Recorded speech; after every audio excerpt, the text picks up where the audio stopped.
It's Kevin Keatsman Uncanceled on 95.7 FM KCMO Talk Radio. Good morning, Kansas City. Welcome to Uncanceled on KCMO Talk Radio 95.7. I'm your humble host, Kevin Keatsman, following Pete Mundo on a fine Friday show with my mentor, Frank Bowl. He was my mentor in this business. Frank Bowl, I have known him since 1985. Wow, it's good to see Frank in here today. We remain dear friends to this day, and I was asking Pete, they were talking about Frank's podcast when Pete was on the podcast with Frank, and he said, I haven't been on. I said, well, I haven't been on. Frank, let's go. Come on, what are you doing? There's just something about Kansas City. My man Pudgy's got a great podcast. That is awesome. Great to see him in here today. We appreciate that. That was fun. We got a fun show lined up for you today. A lot of different topics, including in 30 minutes, we're going to address the NCAA's four commissioners, Big Four conference commissioners. Sat down with Brett Baer yesterday and basically laid out a game plan of what they want to have happen to fix college athletics. And I'll just tease it with this. It's the lazy, easy, lame way out and very typical of college athletics. We'll get into that coming up at 10:30. They want government help because everybody wants help from the government. Thank you very much. Donald Trump does things big and small. We've been focusing on the tariffs and all the things going on around that, and I will have more news on that in just a couple of moments. But sometimes it's the little things that are really appealing about Donald Trump. And one of those things this week was the executive order on shower heads, on water flow, water usage. He is adamant that we have all the water we need in the United States. There is no drought. We have 3 record years in a row in the Sierra Nevada mountains of snowpack. They've got record water rolling off into the ocean that we're not capturing if we have places we need the water. We have all the water we need. Drought is not the problem. But it resonates with people that are like, I hate my shower head. I hate that it's regulated. A lot of people live in places that are regulated, that it is actually breaking the law for a plumber to come and adjust your shower head or put a different one on or take the thing out of it. That's against the law for them to do. There are places like that. He touches on things that matter, and I know that Pete and I disagreed on this one about daylight savings, but now he's tweeted out that he's going to ask Congress, presumably in the big, beautiful bill, to make daylight savings time permanent. We finally have the answer as to what Trump wants. He says it's more popular with people than rolling the clocks back. People like more daylight at the end of the day. Apparently there's been a survey, and they've asked people, and while it's not the best for people with small kids, most people like and think of and write songs about and sing about and glamorize summertime and, daylight in some places until 10 o'clock and how romantic and Americana that is. He is pushing in the big, beautiful bill for Congress to make daylight savings time permanent. And if they do that, that means that this November, you will not be touching your clock again. It'll just be over. It's going to stay right where it is right now, and we'll have that forever. I love how there's nothing too small for this president. This is a guy who does really, really big things. Most presidents of our lifetime wouldn't touch the little things like shower heads. They wouldn't touch daylight savings because they'd be seen as, well, what is this president doing? We have bigger affairs than this. Why is he dilly-dallying in this? You can't lay that criticism on Trump. You can't say, oh, he's worried about the little things and he's not focused on important things. You can't say that about the man. And that's what gives him the ability to do some of these little things. And I just know for a fact that there have been presidents that wouldn't touch little things in the past because they didn't want to be seen as a president that's trivial. They used to make fun of George W. Bush. They said he didn't go into the Oval Office until 9 o'clock every day. He slept too much. He was a little lazy. He wasn't a very hardworking president. I think that was them just picking on him, but he was sensitive to those things and tried to address them. Trump makes his own agenda every day on everything. And while earlier this week it was your shower head, today it's your wristwatch. And not adjusting the time, and I just love that about him. There are big things going on. China has raised their tariff to 125% and said that's it. There's no reason to go any higher because essentially the flow is off. There's nothing now going from America to China. There wasn't much going from America to China to begin with, okay? But now with a 125% tariff, it's cut off, and we don't care. Unless we can get a free and fair and open market in China, what's the difference? We don't care. We're going to have to do without the things that are coming here because of the big tariff. We'll see if Trump raises it again. I suspect he won't want to sit there at 125 each. He'll have to one-up them, especially when they've said publicly we're not raising it again because there's no point. We've basically cut everything off. That's not the interesting China news. The interesting China news is they've been asking Australia to break off from the U.S., and join China against bullying by Donald Trump. And Australia has rejected that, emphatically rejected China's call to join hands. So what did China do? They moved on to the European Union. And he had a meeting with the Spanish president, Pedro Sanchez, and is asking Spain to begin an effort in Europe to put a coalition of countries together to join China against bullying from Trump. And I don't think it's going to work. So they're working the back channels trying to break apart what Trump has set up with these other countries. And we'll see. I just think these countries that have had relationships with the United States are not going to say, listen, U.S., we're going to do our own deal with China, and we're going to have this thing going on here. We know what you're up to. We're going to break off and join hands, and you are kind of a bully, and we're going to do. I don't see that happening with these countries. Outside of maybe Australia and Europe, most of the countries are too small and scared to do anything. So, and maybe there will be some in Asia, very near China, that say, listen, we need them as a trading partner a lot more than we need the United States. I'm sure there are some countries that's the case, and we'll see. But that's really the big story is we're seeing what China's doing now. They've absolutely said they're not going to raise it anymore. 125 is enough because we're taking nothing in from the United States now anyways. There's no reason to raise it again. Is it Xi's way of saying this is it? This is my number, and maybe we should negotiate? We're not going to sit here every other day and raise tariffs on each other. It's over. Or does he want to try to get other countries on his side first? I don't know what's going to happen. We don't have clear guidance on what is next. We do have clear guidance on Trump doing big things. We've seen Doge. We've watched all of these different issues that he's tackled, safety, illegal immigration. And one came up today, and he's posting about this on his social media, that he's going to end federal spending on sanctuary cities and states very soon. And I guess I'm a little nutty. I just assumed he'd already done that. Why would that take this long? And if he's going to announce it's coming soon, why hasn't it been done already? What would hold that up? Is this legal? Does he need some sort of an act of Congress? Does it need to be in the big, beautiful bill? I don't know. You'd think that he would cut it off first and then go to court second. That's generally the way he does things. But I was under the impression that we'd taken a hardline stance with these people, but apparently not. And he says it's costing lives, that they value illegal aliens that are committing crimes being free in our country above the safety of American citizens, and the federal funding, he's going to cut all of it for municipalities and states that are receiving federal funding for such things in the very near future. So I'm pleased with that. I'm good with that. And he's having a water showdown at the same time, not just shower heads. He's now fighting Mexico over water. The Rio Grande River has a treaty from 1944 between the United States and Mexico on how the water is to be used. And there's a certain amount of water that gets redirected into Texas for agricultural purposes. And Mexico is cheating on the treaty. And they won't stop. They're taking more water than they're supposed to, and we're not getting the water that we have under a treaty that we are supposed to get. This treaty's 81 years old, as you can tell. So Trump says he's going to cut off the water. They've asked for emergency water in Tijuana, Mexico. Now, how do we control the water in Tijuana, Mexico? We run around and we scream that we're under drought in the west. Lake Mead near Las Vegas is down. The Colorado River doesn't have as much water as it once did because we're using so much. The population has increased. And since 1972, without a treaty, we've just been giving water to Mexico out of that river. And Trump says, we have no treaty. We're not giving you this anymore. The Colorado River goes through the United States and into Mexico. If they want water in Tijuana from the Colorado River, they are 171 miles away. They can divert it. They can figure out how to get their own water in Mexico because the river that pours into the ocean, the Gulf of California, by the way, used to be called the Sea of Cortez. I must have missed this one. They call it the Gulf of California now. I don't know if Trump did that. I don't know what that is, but it's the Gulf of California, the old Sea of Cortez. The water from the Colorado River pours into there. It's the same amount rolling into the ocean as has always run into the ocean. That's part of the deal. That's part of damming it up and using the water. You restrict the flow to build the dam, but then when you set it, you release enough water to where it goes all the way down into Mexico. They have as much water as they've ever had in Mexico.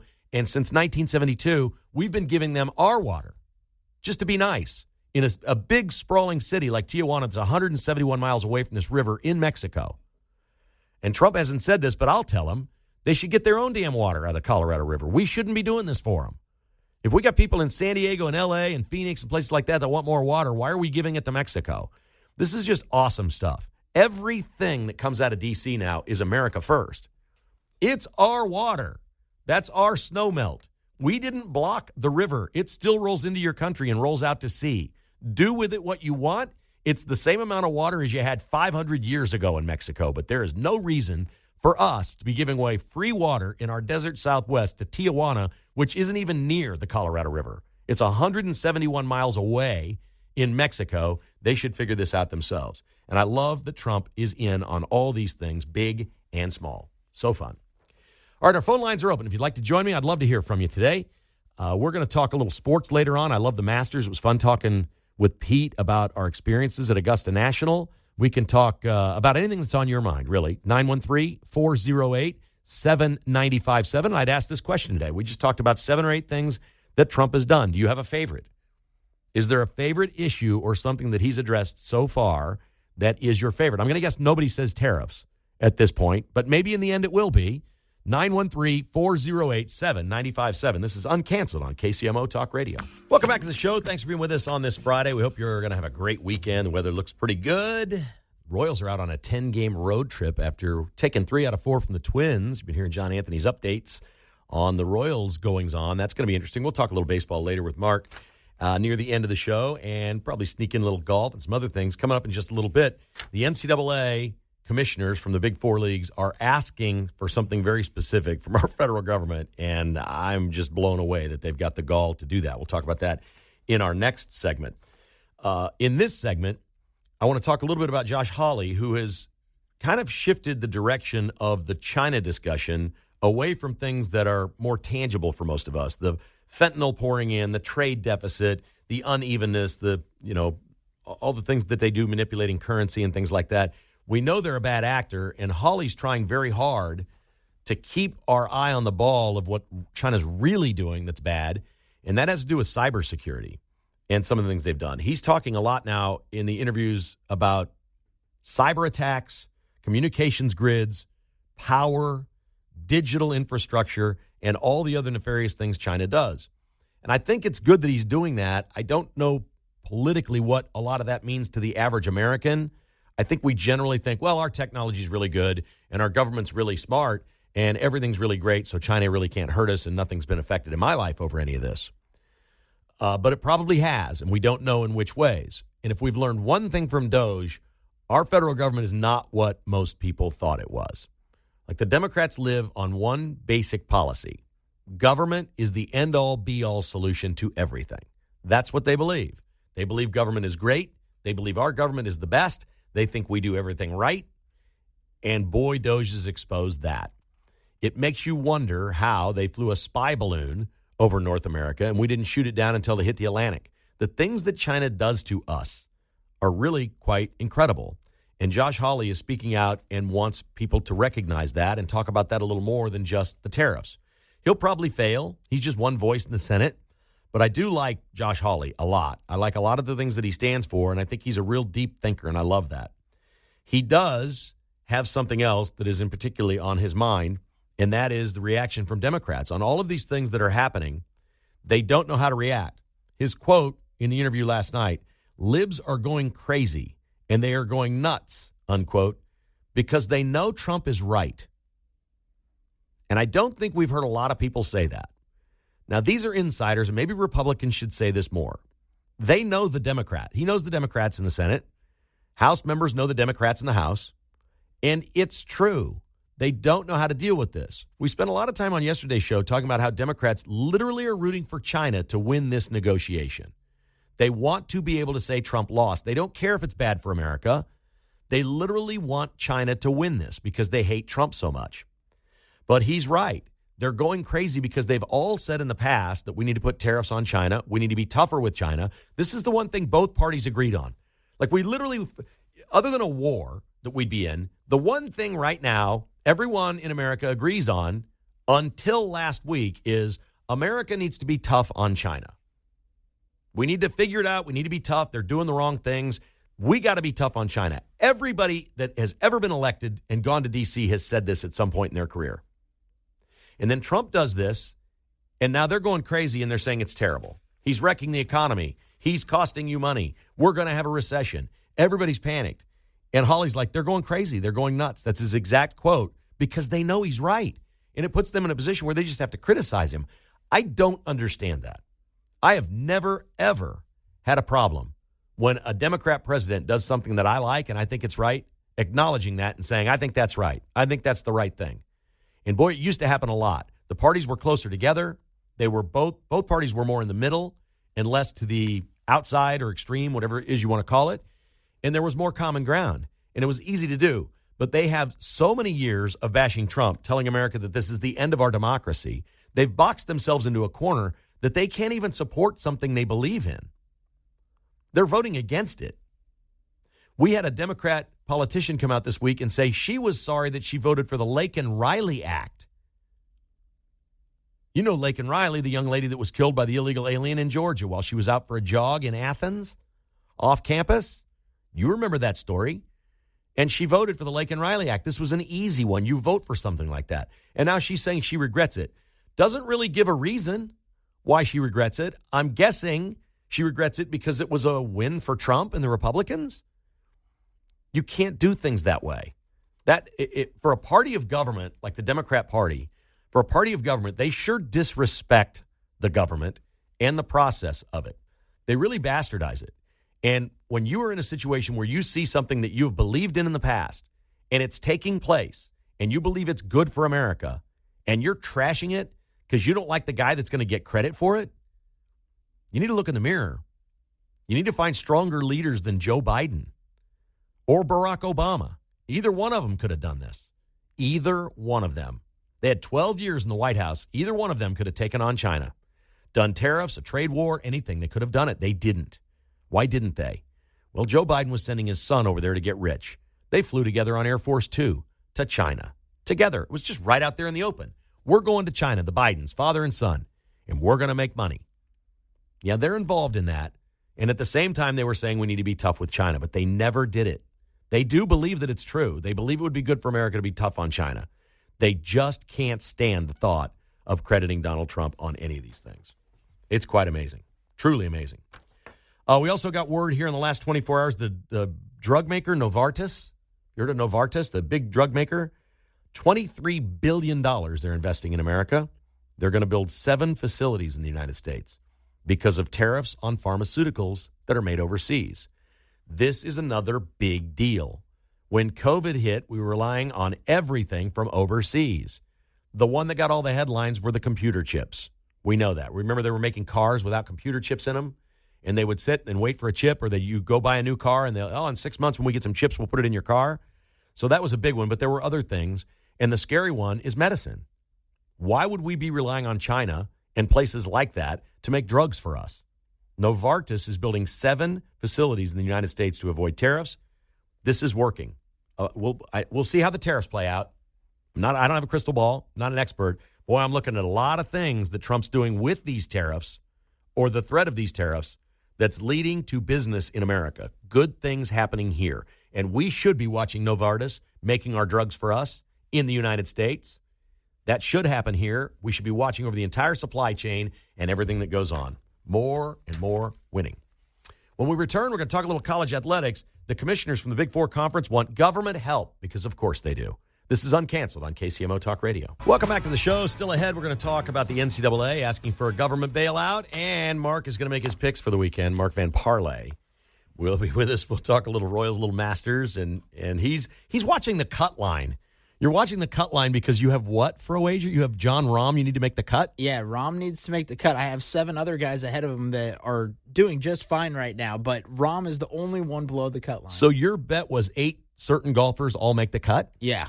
And you need Rahm. Yeah, and it was plus 650. I've been trying to figure out for an hour why Mark is so fixated on the cut line. I'm like, what the cut line? Oh, it's John Rahm. There you go. First, we go to the phones and we say hello to David. Good morning, David. You're on Uncanceled. How are you today? Hey, Kevin. How are you, bud? Fine, hey, sir. Thank you. This goes a long way back. I'm glad to hear you on the radio again. About 18 years ago, I met you and your wife with me and my daughter at Arthur Bryan's over by Nebraska Furniture Bar. Okay. And she was just about 1 year old. All right. And we talked quite a bit. And she's now 18 years old, and she's at Mizzou. So that's awesome. Time has really gone by fast. So what is she studying? What's she studying in college? She's going to go into criminal psychology. Nice. So, That's awesome. Yeah. But anyway, hey, I'm on the Trump wagon. I think that we are going to feel a little bit of pain, but my goodness, he's running the country like a business instead of like a political arena, and that's what it's been running like for many, many years. That's why our country's broke. We are going to feel the pain for a while, and I will accept that pain. I do know he's doing the right thing. I'm shocked on the other side, the smart friends that I have that are not seeing this as well. I'm just dumbfounded by this. But I think things are coming good, and I hope to get that $5,000 check in the mail soon. Well, I heard it might be up to $9,000. You're talking about all the money Doge has saved? I'll take 9. I'll take 5. I got a lot of medical bills to pay off, so whatever it is, I'll do it. So, Hey, I'm glad to hear you back on the radio. You have a great day. Thank you, buddy. Appreciate the call. Thank you so much for listening all these years, and congratulations to your daughter going to Ole Mizzou and getting into criminal psychology. Oh, that's awesome. What a field. What a field. Good stuff right there. I'm not so sure about all the pain. Where he says there's going to be all this pain. I'm not. Maybe, but I don't really. I'll deal with it when it comes, you know. I don't think we should be fixated on that. And I don't think we should be conditioning people to be gloomy and think bad things are coming. As I've said, you can always go back to the old policies. If what you're doing now is causing pain, you can always go back. And maybe that's part of this Trump move this week was part of that. People were like, uh-oh. Stock market's in the tank. We got to stop the bleeding here and do a pause. But it looks, at least on the surface to me, that these other countries are in lockstep with us, that they're okay, that they're going to negotiate and get a deal, and they're going to be fine, and they want to be on our side and not China's. And if it's everybody against China, I don't know about the pain. If we're worried about cheap T-shirts or cheap Nikes or whatever coming out of China, can't they just make them in Cambodia or Vietnam? There's other countries right by there that are very, very inexpensive to make products. Bangladesh is the number 2 place in the world for garments being made, clothes. There's all kinds of places that you can have these things made, if not China. And it would be maybe a slight increase in what the price is, but certainly a lot of those things would be cheaper than making them here. Not every industry is coming to America. We're not going to make everything here. We're still going to be importing, even after there's tariffs. And I think there's going to be some places where the tariffs are actually quite low, because there's going to be products that we won't be able to make that cheaply and need to keep coming into this country very cheaply. And maybe it's things like socks and T-shirts and things like that. So I asked on yesterday's show what in the world the 4 conference commissioners were doing going on Brett Baer's show on Fox News. They all sat down with Brett Baer, and I thought, well, maybe they're announcing a plan that they've got figured out. That is not what they did. They went in front of Brett Baer because they were all in D.C. lobbying Congress for the easy way out of the disaster that is college athletics. Every single person I know thinks college athletics, by and large, is ruined, that it has changed, that it is not what it was before. There's nobody that likes what's going on in college. While we respect the right to the athletes, for the athletes to make what they can on their own with name, image, and likeness, and know that's the law of the land and capitalism rules, all of that, it is insane that the NCAA and these colleges have not bonded together, formed an organization that has rules and says, here's the rules of our business. Do you want to work here or not? Now, I argued for years that they don't have to pay NIL. If they'd been tough to begin with, they wouldn't have to pay these players. They could have said, listen, you're coming here to play college ball. We're going to give you the opportunity to be on television, which is basically like a job interview for the craft that you've chosen and you're good at. We're going to give you roughly $300,000 in education and goodies and trips and travel and housing and food. And, oh, you're the 1%er on campus and you have all the girls and the girls have all the guys and you're just a celebrity. And it's a pretty good gig. It was a good gig before the money. It's a great gig now. Unfortunately, many 18-year-olds are just going wild with their newfound riches. And a lot of coaches are arguing that the players are uncoachable.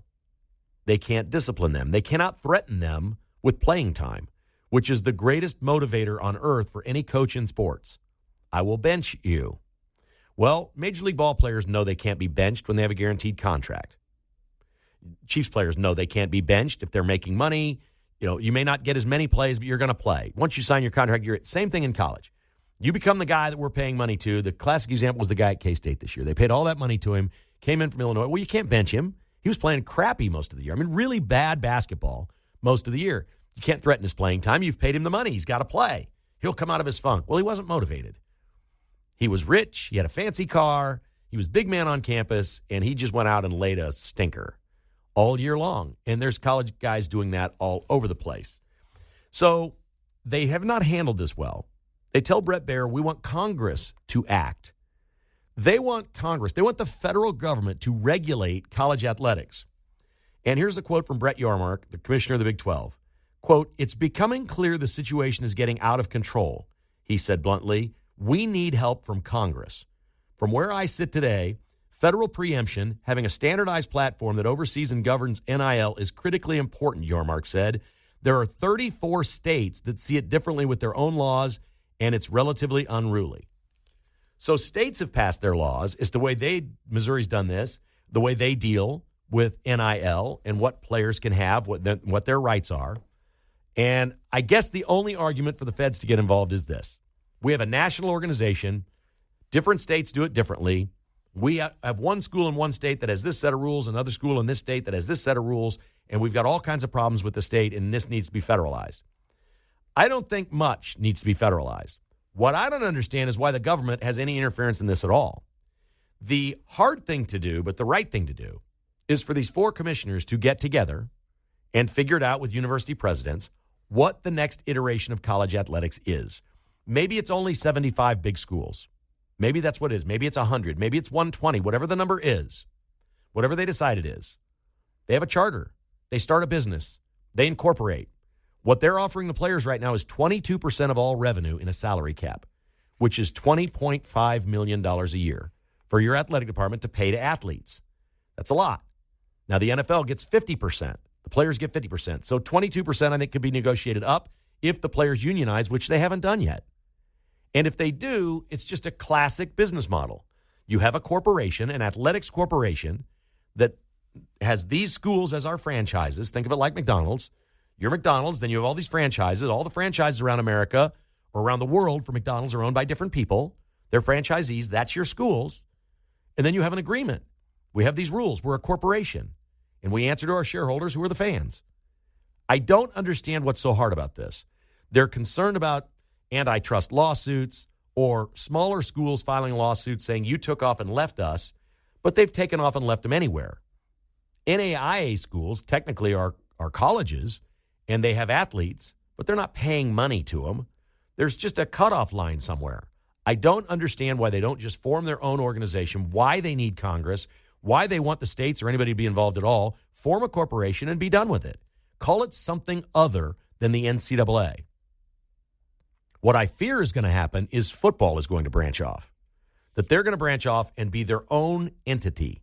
And that's that. And what that means for the rest of the athletic departments of these schools, I have no idea, but it won't be good. If football branches off and becomes its own business, its own entity, and there have been all kinds of reports that the Saudis want to be involved in this, the NFL may want to be involved in this, that if you took 64 schools and said, we're going to have our own college football league, it's a feeder league for the NFL would invest billions of dollars, the Saudis would invest billions of dollars, each school would just be flooded with cash initially, like an initial public offering, and form a football business that would actually likely be bigger than the NFL. And the NFL's eyeing that, saying, hey, if they go do this, we don't want a football league, a mega league, that has more TV dollars, more revenue, and more fans in the seats than the NFL. They want to be partnered in that. Do it. Do it, but make it the entire athletic department. Don't just branch off one sport because it's going to leave everything else in the dust. But they're asking Congress to come up with some sort of a law or negotiate this thing out. I don't think they're talking about the big, beautiful bill for colleges, but they want them to help, and they're desperate, and they sound like desperate men. And in this interview, they sounded desperate with their comments. You hear Sankey, the commissioner of the SEC, saying to have a college World Series, to have a college football playoff, to have any national championships, you have to have national standards. That's why we need the federal government to do this. What national standards do corporations have? There's laws that they have to follow. Why can't you be a big corporation? Why can't you run as a business and follow the rules of business in America like everyone else? I mean, there's too many. You can't even count the thousands and thousands of businesses, corporations in America that have operations in all 50 states. And if that's the issue, that you're competing in 50 states and you can't figure it out when thousands of corporations in this country already do that? I can't help you. I just don't think government's always the answer. And if they're asking Congress to fix it, you're probably asking the wrong people. It will probably be a dud if Congress gets heavily involved in this. Welcome back to Uncanceled. We'll check in with Mark in a couple of moments. We will go to the phones. We've got a former college athlete on the line that wants to comment on the NCAA asking for government help. Hello, Mike in Kansas City, Kansas. How are you, sir? I'm great, Kevin. I've been listening to you. And regarding these colleges, my opinion is college sports is the last bastion of a truly merit-based culture, and the left can't stand it. There's some of that. It's really all of sports. Sports is merit-based, clearly. It is. Everyone on those teams are there for that reason. It's merit. They have the ability to do the sport. That's why they're there. Right. And I believe that group, I would refer to it as the Camelot of merit-based culture, which means a group or a time when people come together with hope and confidence that they can achieve something great. That is national championships, whatever. That's a beautiful description of sport. That is the core. That is the basic principle of sport. That's a beautiful way to describe it, yes. That's what I recall from the days in it, and that's problem is boosters are providing the money, and they may turn into oligarchs. Yeah, that's my concern. Well there said. May be besides merit. It's clearly forever changed. The effort we're seeing with many players is not the same as it once was. You just can't make 18 and 19-year-olds rich and expect them to play as hard as when they were threatened with playing time. And by the way, they're free agents. They can just leave anytime they want and go somewhere else. If they don't like their coach, these coaches are having a hard time coaching. Thank you, Mike. Appreciate the call. Excellent insight there. They can't coach the kids. If you coach them hard, if you get on them, you make them run too much and throw up in a bucket like they used to, they'll transfer somewhere else. They just leave and go find a player's coach somewhere. That's what it's all about. It's sad. It's a sad day for college athletics. They clearly have to do something because nobody likes the way it is. Nobody. I mean, nobody. I don't even think the players like it. They like the money, but they don't like bouncing around to 6 schools in their career and all that. None of them said, oh, it's great. It was fun. I was at 6 different schools in 5 years. No, that's not it.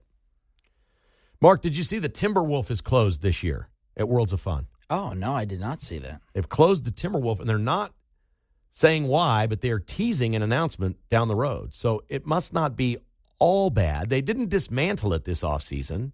Apparently it's still there. I don't have an answer to what this is, but I'm very curious. Do you have a thought as to what they might be doing with the Timberwolf? It's closed for the year. Maybe some upgrades. I know in the past they've made it so it's not as bumpy.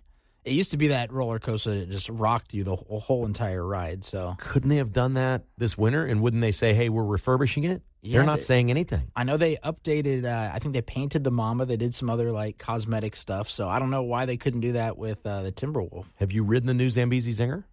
I tried last year, and it closed down when I was about 10 minutes away from the front of the line. So, yeah. Why did that happen? Do you know? I'm not sure. They didn't disclose it. Mechanical, yeah, they're walking up there. Did you know the old one is somewhere in, I think, Argentina? Yeah, South America. Yeah, South America. I've seen that article. It floats around usually right around the start of when Worlds of Fun opens, that article pops up. That's fantastic. That's so good. All right, we've been watching the Masters. Bryson DeChambeau's making a move today. He's Captain America as far as I'm concerned. There's another golfer they call that, but Bryson's my guy. He's all Team MAGA. And he's 3 under today through 5 holes, and he's 2 off the lead. He's making a move. He's 6 under par. Justin Rose from England is your first-round leader. He's 1 under today. He's moved to -8.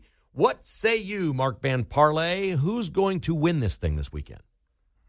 I know you don't like it, but I'm still in on Scheffler.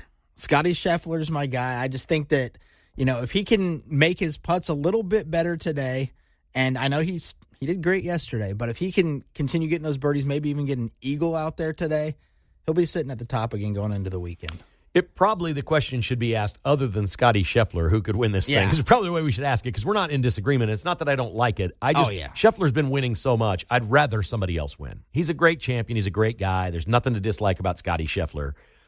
He, like Donald Trump, got more famous and likable with his mugshot photo last year at the PGA Championship, where he was illegally detained and is not pursuing any legal action against the Louisville police, which is pretty cool.